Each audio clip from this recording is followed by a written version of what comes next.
राशिद साहब, और आप कहते हैं कि हम बड़ा सेकुलरिज्म के पुरोधा है।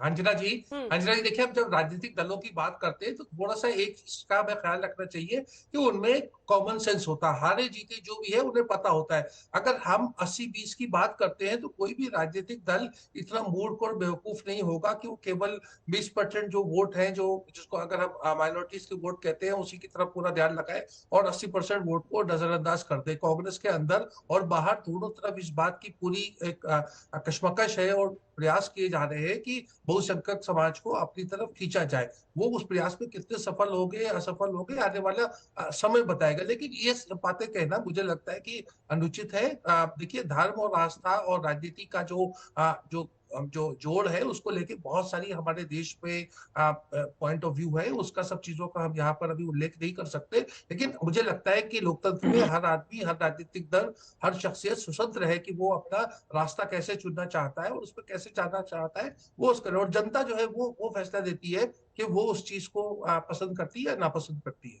ठीक है, अभय जी आप जवाब एक दे दीजिए, उसके बाद से सुधांशु जी आपसे कमेंट लूंगी, क्योंकि आरपी सिंह जो बीजेपी के राष्ट्रीय प्रवक्ता हैं और पंजाब से नेता आते हैं, उन्होंने अभी अभी ट्वीट किया है, काश राहुल गांधी अकाल तख्त पर जाकर अपने पिता और कांग्रेस द्वारा किए गए सिखों के कत्लेआम की माफी मांगते और जत्थेदार अकाल तख्त साहिब ने से इन दुष्कर्मों के लिए सजा लगवाते।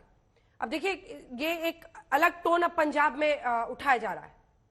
अभय जी। नहीं, देखिए अंजना जी, हमने तो विनम्रता से उस घटना के लिए क्षमा याचना की है, इसमें कोई संदेह नहीं, मगर हम अपने प्राणों को आहूत करके भी भारत की एकता और अखंडता को बरकरार रखेंगे।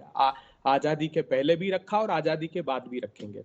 मैं थोड़ा सा संगीत रागी जी को ठीक कर दूं, मैंने कहा उठाया मूल निवासी का प्रश्न। हमने तो सिर्फ आदिवासियों की पहचान के संदर्भित विषय पर बात की, जिसको राष्ट्रीय स्वयंसेवक संघ नहीं स्वीकारता। क्या आपने अपने गुरु गोलवलकर जी ने अपनी पुस्तक में नहीं लिखा? वो सिखों के पृथक अस्तित्व को नहीं मानते, वो लिंगायत समाज के पृथक अस्तित्व को नहीं मानते, वो किसी धर्म के पृथक अस्तित्व को नहीं मानते। भारत का संविधान सबको आजादी देता है अपने अपने धर्म के अनुसार उसके आचरण की। इसलिए आप संविधान से ऊपर उठकर ये बात मत कीजिए। मैं राशिद साहब को भी एक बात कहना चाहता हूँ, ये कांग्रेस पार्टी ही है जिसने कभी भी भारत के बहुलतावाद से समझौता नहीं किया। राशिद जी, हम चाहते हैं कि बहुलतावाद के वृक्ष के नीचे, आपको मालूम है ना कि मिजोरम में राजीव गांधी, स्वर्गीय राजीव गांधी जब चुनाव कर लिए गए थे तो उन्होंने कहा था कि हम मिजोरम में जीत करके आएंगे तो बाइबिल के अनुसार शासन चलाएंगे। हमारी सत्ता धूरी नहीं है राशिद साहब, हमारी धूरी है कि इस देश का बहुलतावाद, इस देश का सांप्रदायिक सद्भाव, इस देश का विकास और तरक्की बरकरार रहे। नहीं तो हम भी समझौता कर सकते थे इन मूल्यों के साथ। सत्ता के लिए हमने समझौता नहीं किया। क्या सत्ता के लिए? खालिस्तान आंदोलन को, खालिस्तान को खड़ा किसने किया? श्रीमती गांधी ने खालिस्तान को खड़ा किया था। भिंडरेवाला को खड़ा किसने किया था? श्रीमती गांधी ने खड़ा किया था।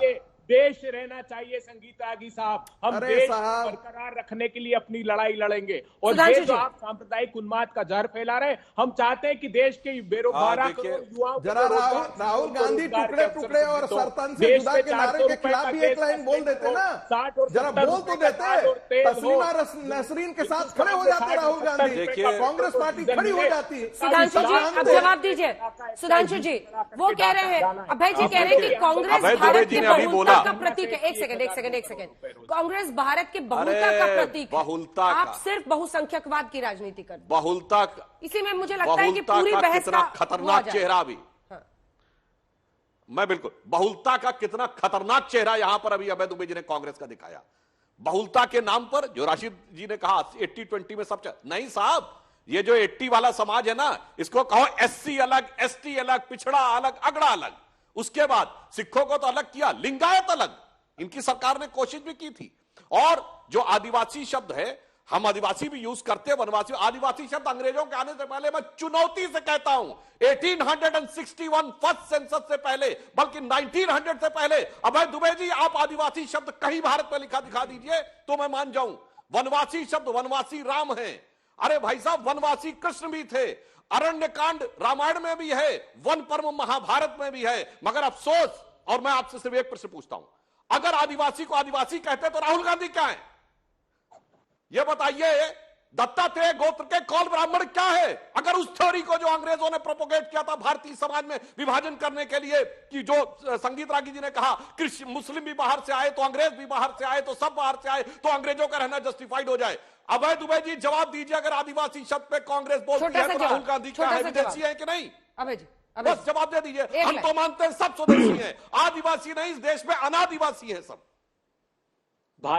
आदिवासी समाज भारत के सनातन सभ्यता के समय से अस्तित्व में है। मैं चुनौती देता हूं आपको, जैसा हमारे सांसद ने भी व्याख्या की। आप क्यों विभेद पैदा करना चाहते हैं? मैंने कब कहा कि बाकी की जातियां जो है दूसरे देशों से आई? ये तो समूचे विश्व में जातियों का।